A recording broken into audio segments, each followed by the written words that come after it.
다시 한번.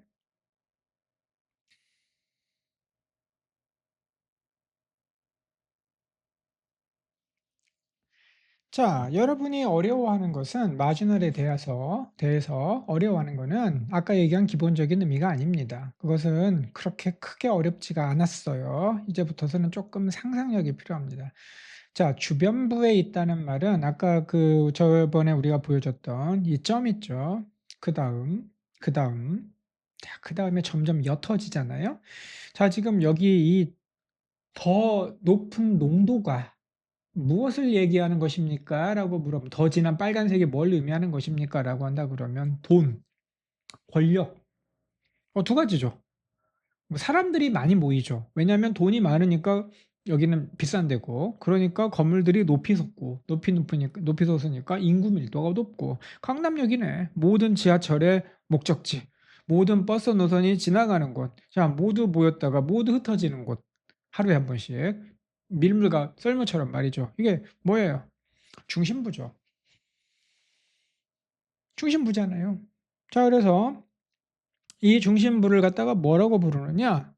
메인스트림. 자, 이거를 일본 애들이 주류 흘러간다라고 메인하게 흘러가는 물줄기라고 해서 이렇게 이름을 지었단 말이에요. 메인스트림이 되는 것이죠.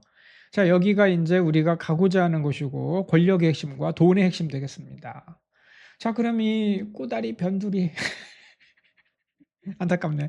여기는 뭐냐면 fringe라고 부릅니다. 자, fringe요. 이 단어를 기억합시다. 자, 그 한국말로 쓴 표기법 세종대왕의 업적을 잘 이용하고 있는 거죠. 영어하고 한글을 잘 활용해서 있잖아요. F 발음 우리말이 없으니까요. fringe입니다. 자, 요거에 해당하는 것 주변부라고 부른다 이거죠. 자, 그러면 주변부에 있는 건 과연 어떠하냐라고 하는 거를 우리 지금 이제 그 기출 문제를 통해서 보자는 말이죠. 자, marginal art form이라고 얘기하면 그 왼쪽에 photography 뭐예요? 사진이라고 나오잖아요. 원래 사진이라고 하는 거는 기계발로 이렇게 찍는 거라서 고도의 수련을 받은 예술가 미켈란젤로고 할 바 아니다 이거죠. 그래가지고 marginal art form이라고 얘기하면 주변부의 예술 형태라고 하는 말은 어떤 뜻이냐? 뭐 경제의 한계 이런 게 아니라 아주 좀 별 볼 일 없는 이런 뜻이에요. 무슨 말인지 아시겠죠? 그냥 뭐 그저 그런 뭐 그냥 사람들이 별로 이렇게 주목하지 않는 아까 얘기한 대로 강남이 아니라 저기 반대편에 내가 말하기는 민망한 그런 동네다 이 말이에요. 자, 그래서요. 또 하나 볼까요? 자, traditional historiography에서요. 역사, 히스토리는 역사고요. 그래프는 그리스어로 쓴다는 말이거든요. 역사라고 하면 될 것을 갖다 꼭 뭐 이렇게 그래프라고 그래. 자, 그래서 이걸 뭐라고 하냐면 marginal topics라고 되어 있는데 사실은 그게 전통적인 역사학에서 왼쪽에 뭐가 있냐면 women and children 이렇게 나오죠. 여성과 아동들이 주변부의 주제로 취급되었다. 전통적인 역사학에서. 그러니까 우리 지금 화가 난다. 이런 이야기입니다. 자, 그래서 이따가 좀 더 재밌는 얘기가 나오니까 그때 좀 아껴두시죠. 어쨌든 여기서 포인트는 뭐냐면 마주널이라고 하는 말은 주류에서 벗어나면 꼬다리 뭐 이런 얘기예요. 한때 대한민국을 너무나 이렇게 쥐고 있었던 이런 사고관이에요. 이게 왜 수능 지문에 나오는지는 내가 잘 모르겠어요. 여성하고 아동들이 사실상 사회를 변동시키는데 가장 중요한 그 어떤 원동력이랄까 추동력이랄까 하는 건 전쟁에서 나오잖아요. 전쟁에서 당시에 그 전투는 당연히 육체적인 힘이 좀 더 우선시 되었고 그러니까 여성과 아동들은 공을 세우기가 힘들죠. 잔다르크 같은 예외가 있지 않는 한. 그러니까 뭐 그런 건데 그거를 갖다가 무슨 뭐 이데올로기로 승격화시켜서 문제로 만들어서 당신들에게 생각을 주입하려고 한단 말이에요. 글쎄요. 토플 지문은 그렇게 나오지 않거든요. 그냥 뭐 이렇게 딱 객관적인 사실들을 나열하고 그냥 당신들이 알아줘야 될 상식들을 제공해 주는 역할을 하는 반면 이건 뭐 좀 이상하다 생각합니다. anyway. 자, marginal figure라고 하는 단어를 한 단어로 암기하십시오. 이거는 뭐냐? figure가 또 다의어예요. 되게 뜻이 많고 이 단어도 나중에 한 챕터로 엮을 거예요. 한 사발 나와요, 이것도. 하지만 여기에서는 figure가 그림도 아니고 숫자도 아니고 사람, 인물을 가리킵니다.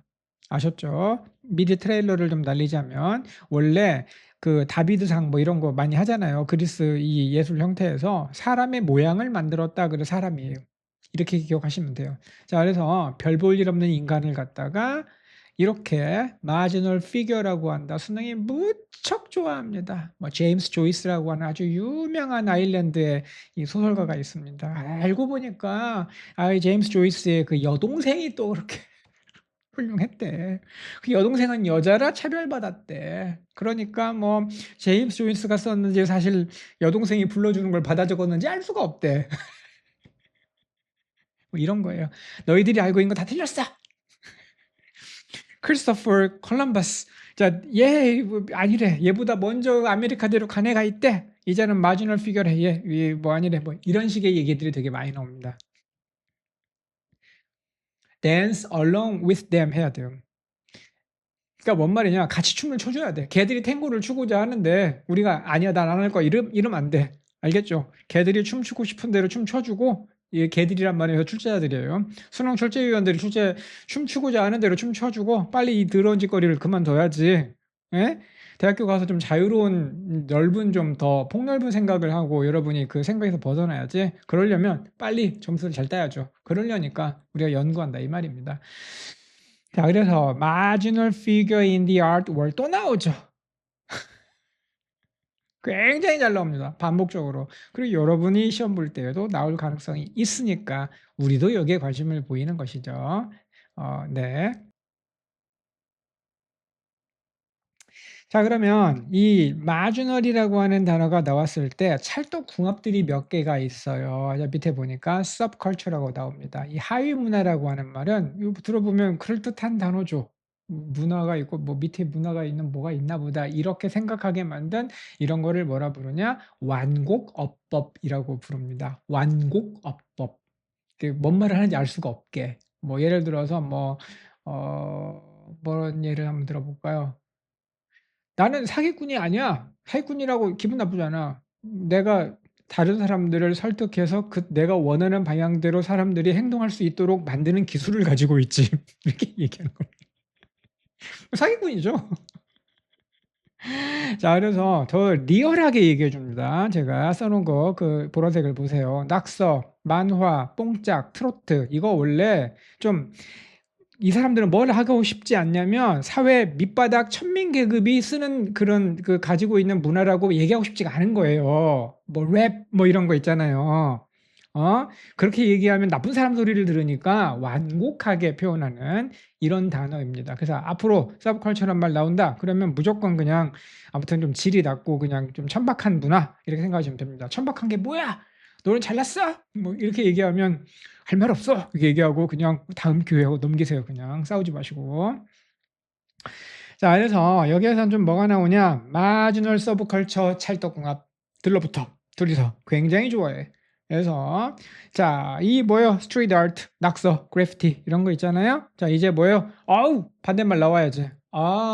메인스트림, 아트 갤러리스. 이제 옛날에는 열등한 인간들이 열등한 것들이 이제는 주류에 편입했어. 이 아름답지 아니한가? 이게 이 사람들의 멘탈리티예요. 야, 이거 최소한 이 정도의 그 어떤 예술 수준은 좀 되어야 뭐가 좀 되지 않냐? 그럼 사람들이 잘난 체 한다고 싫어해. 나는 착한데. 자, 프린지라고 하는 단어는 아까 얘기했습니다. 가장자리라는 말로 암기하시고요. 자, 프린지 페스티벌이라고요. 요거 전 세계적으로 많이 합니다. 우리말로도 프린지 페스티벌 이렇게 얘기하니까요. 소수자 축제라고 집시 이런 문화들 있죠. 퀴어 축제, 뭐 동성애자들 모여가지고 저희들끼리 좋아하는 거 요런 거를 우아하게 변두리 페스티벌 이렇게 부릅니다. 네. 자, 사실상 좀 더 많이 사용되는 이 프린지는요. 프린지 베너피스죠. 자, 어떤 사람이 회사에 취직을 했어요. 가장 메인 그 딜이 뭐예요? 그 계약서 써야 되는 거. 근로계약서에 월급이죠. 월급 얼마 줄래? 이 얘기가 되게 중요한데 그거를 제외한 모든 혜택을 fringe benefits라고 얘기합니다. 뭐 월차를 얼마 가져갈 거예요. 뭐 병가를 얼마 줄 거예요. 뭐 저기 뭐 실업급여는 뭐 건강보험은 여기 제공이 되나요? 뭐 이런 걸 얘기합니다. 알아두십시오. 이것도 잘 나옵니다. 좀 더 어려운 걸로 항상 쉬운 것부터 점점 어려운 걸로 올라가자고요. 자, 발음부터가 조금 약간 어렵습니다. periphery예요. periphery, periphery. 액센트가 두 번째 있습니다. 자, 그래서 periphery인데 이 페리가 이쪽 저쪽 around라고 하는 단어예요. 그래서 잔망경을 periscope라고 합니다. 이게 똘로똘로똘로 이렇게 돌아보잖아요. 이렇게. 자, 그래서 periphery가 주변부라고 하는 뜻이고 똑같아요. 그냥 fringe하고 peripheral라고 얘기하면 형용사형입니다. 자, 주변부니까 어때요? 우리가 가고 싶지 않고 가더라도 맨 마지막에 가고 싶고 뭐 이런 데를 얘기하는 거죠. 그러니까 우리말로 당연히 좀 시시한 이런 말이 나옵니다. 우열 관계를 연상시키기 때문에 좀 뭐랄까 열등하다 이런 단어를 사용하면 되게 좀 거만해 보이고 제국주의적이고 막 되게 막 정말 나쁜 사람처럼 들리잖아요. 갱처럼 들리고 말이죠. 그러니까 그런 사람처럼 들리지 않으려는 완곡한 표현입니다. 알아두셔야 됩니다. 함께 춤춰 줘야 된다니까요. 자, 그러면 이제 여기에 있는 아까 그 동심원 점점점점점 물방울이 퍼져가는 것처럼 점점점 희마대기가 없어지는 이런 데인데 자, 어떤 사람이 가운데 있었어. 저 점에. 아, 그런데 밖으로 밀려났어. 동사형으로 표시합니다. 애니메이션 잘 보셨죠? 다시 한번 애니메이션을 표시해 보겠습니다. 다시 한번. 이걸 바로 뭐라고 부르냐면 marginalize 한다고 합니다. L로 끝나면 is가 동사형이죠. 중심부에 있던 애를 빨리 꺼져 절로 가 해가지고 저 뒤로 밀어내는 거를 갖다가 얘기한다는 거죠. 자, 이거를 주변부로 보낸다라고 하는 단어를 사용하지 않고 왕따를 시킨다, 좀 밑으로 내려보냈다, 좌천시켰다 이런 말을 사용하는 게 아니라 주변화한다는 말로 사용합니다. 그러니까 우리말 주변화한다는 말도 알아두셔야 수능 언어 영역을 잘 풀 수 있어요. 여러분은 영어만 잘하려고 생각하면 안 돼요. 그리고 이걸 뭐라 부르냐면 소외시킨다라고 얘기해요. 여러분이 그냥 개인적인 감정으로 소외감 느껴 왕따된 느낌 들어 이렇게 표현하지 않아요. 대가리에 먹물 든 사람들은 소외시킨다 이렇게 표현합니다. 소외, 밖으로 벗어나게 했다는 뜻이거든요. 아무것도 아니에요. 성길소, 밀도가 낮아졌다. 이거죠. 왜? 바깥으로. 이거예요. 그런데 꼭 이렇게 어려운 단어 쓰는 걸 좋아한단 말이죠. 마음에 안 들어. marginalization이라고 얘기하면 그러니까 주변부로 쫓겨남 이런 뜻입니다. 외곽, 꼬다리로 쫓겨남, 중요하지 않은 사람이 되었음 이 뜻입니다. 자, 그래서 한국말로도 꼭 기억을 해 두시라. 그러면 수능 지문이 너무나 애정하는 대상들이 몇 가지가 있어요. 암기해 두셔야 돼요. 여태까지 나왔고 앞으로도 나올 거예요.